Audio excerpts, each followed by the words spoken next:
Fala galera, meu nome é Gilberto Melo e esse é o nosso curso Doutrina de Umbanda. Continuando os nossos estudos, hoje eu quero falar sobre mais uma linha acessória, a linha dos Oguns. Ogum, Ogunhê, Ogum Patacore, né? São Oguns. E aí, lembra um pouco os Exus. Nós já falamos que Exus são espíritos que trabalham dentro da irradiação e sustentação de Pai Exu. Oguns são espíritos que trabalham sobre a sustentação energética e manipulando as energias do orixá Ogum, tá? Que a gente já visualizou. Se você esqueceu, não assistiu essa aula, volta lá no módulo sobre orixás e assistam a aula sobre Ogum. O que são Oguns? Oguns são muito próximos dos Exus, costumam trabalhar inclusive muitas vezes próximos, sobretudo na defesa energética e abertura de caminhos.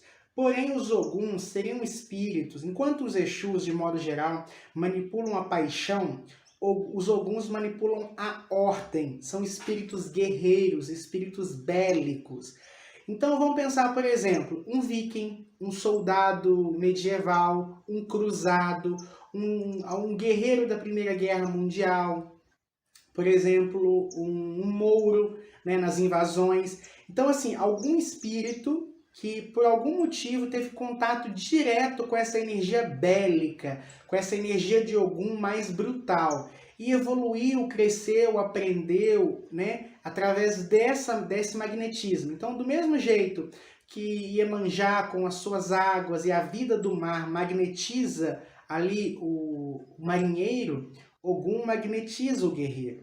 E aí esses espíritos, eles também evoluíram. E o que eles sabem fazer? Eles sabem guerrear, eles sabem estratégias de guerra, eles sabem proteger pessoas, locais. Então eles são ótimos, por exemplo, para fazer a guarda energética do terreiro, a guarda dos médiuns. Por exemplo, quando a gente vai desfazer um trabalho de magia negativa, é claro que existem entidades trevosas que vão se aproximar para tentar impedir que o bem seja feito. E aí os Oguns caem no braço com eles, né? Nesse aspecto de luta que eles carregam. Lembra que a gente já conversou que a Umbanda sempre aproveita o melhor, né, de cada espírito, o melhor de cada indivíduo? Então, se o melhor deles é lutar, vamos lutar pelo bem. Vamos trabalhar a manifestação de Ogum para o bem.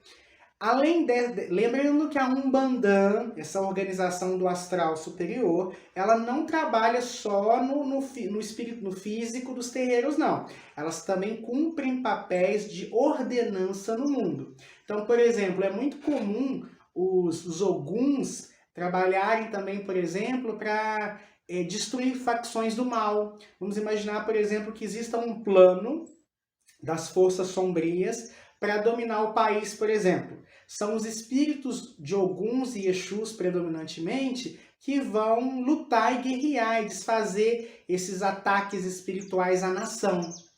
Antigamente, os magistas chamavam a linha dos Oguns, isso na tradição esotérica, de espíritos de Marte. Tá? É a mesma coisa, só que na Umbanda nós chamamos de Oguns. Tá? E aí, esses Oguns eles podem ter entrecruzamento energéticos. Então, por exemplo, Ogum Yara, que seriam, por exemplo, a energia de Ogum cruzada com a energia de Iemanjá, Ogum Megê, né? Então, assim, existem vários Oguns, Ogum Sete Montanhas, por exemplo, que é um Ogum cruzado ali com Oxalá e Xangô. Então, assim, eles vão ter também essas variâncias energéticas. Tá? Ogum Beramar, que é o Ogum de Iemanjá. Então, assim, você vai ter várias questões energéticas envolvidas no meio do processo. Tá?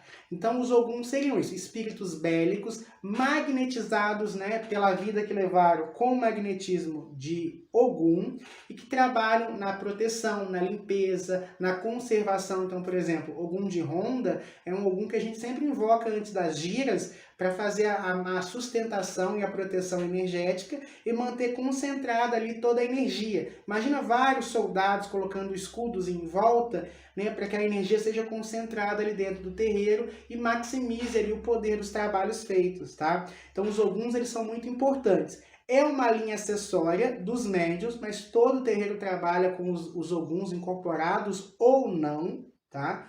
Isso é importante. E outra questão também muito importante a respeito dos Oguns, que é o seguinte, eles são uma das linhas acessórias mais antigas que existem. Hoje em dia, a gente percebe que cada vez menos os terreiros têm trabalhado com essa linhagem. Claro que existe um porquê energético, mas muito também é a falta de estudo e o protagonismo de certas linhas. Então, por exemplo, hoje em dia, antigamente, Exu, ninguém trabalhava com Exu. Hoje em dia, Exu ganha um certo protagonismo e algumas linhas ancestrais começam a ser deixadas um pouco de lado, tá? Então, a linha dos Oguns não é nova, mas é raro os materiais que a gente encontra sobre essas linhas, por exemplo, justamente por causa disso. São conhecimentos e energias que estão sendo pouco manipuladas e poucos trabalhadas. Por quê? É lógico que Exu, com a sua energia caótica e transformadora, se faz muito necessário na nossa época. Mas, ao mesmo tempo, a gente percebe, lembra da lei da atração? Quando eu trabalho muito alguma coisa, mais daquilo se aproxima.